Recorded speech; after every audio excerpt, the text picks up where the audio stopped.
Depuis 2012, plus d'1 millier de Français ont déjà rejoint les rangs d'organisations djihadistes en Syrie. Si 700 sont toujours sur place, 200 sont déjà rentrés. Mais qui sont ces hommes et ces femmes? Pourquoi ont-ils voulu faire le djihad? Mais surtout, pourquoi sont-ils rentrés? Dans son livre Les Revenants, David Thompson recueille le témoignage de plusieurs d'entre eux. Grâce à 3 personnages sélectionnés, vous allez voir qu'il n'existe pas un profil type de djihadiste. Notre premier revenant s'appelle Bilal, un jeune en perdition qui vivait du RSA après avoir enchaîné les jobs d'intérim. Sans projet à long terme en France et choqué par les massacres du régime syrien, il décide de franchir le pas pour aller, selon ses propos, faire le bien. Bilal correspond au stéréotype du djihadiste, un homme en marge de la société, sans emploi ou déscolarisé et issu des cités. Tous n'ont cependant pas connu son parcours. Prenons le cas de Yassine. Titulaire d'un bac S mention bien, fils de médecin, Yassine a décidé de rejoindre la Syrie en 2014.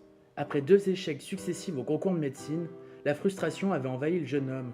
Cloîtré chez lui devant des vidéos djihadistes, il avait progressivement perçu le djihad comme un moyen de devenir quelqu'un d'important, d'obtenir une situation.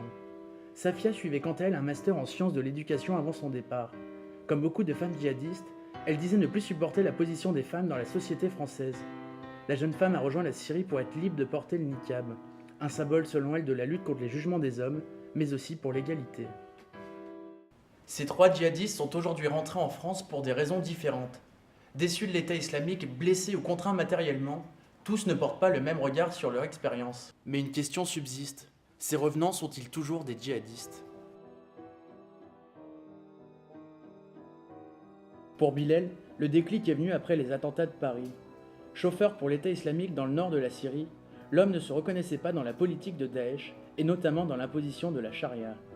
Emprisonné en Turquie depuis son départ, l'homme a su regretter son expérience, condamne Daesh mais considère toujours la charia comme légitime.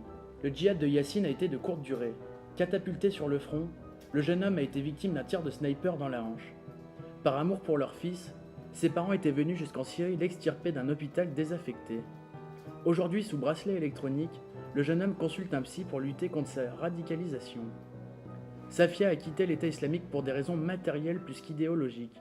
Tombée enceinte à Raqqa, la jeune femme n'a pas voulu accoucher dans les conditions difficiles des hôpitaux de Daesh. Rentrée en 2015, la jeune femme n'a fait l'objet d'aucune poursuite. Elle condamne maintenant Daesh, mais son rejet de la République et des mosquées françaises reste intact. Si ces 3 Français semblent avoir rompu les liens avec Daesh, d'autres revenants n'en démordent pas. David Thompson livre le témoignage édifiant de plusieurs d'entre eux, encore sous l'emprise de la mouvance djihadiste et prêts à mener de nouvelles attaques en France.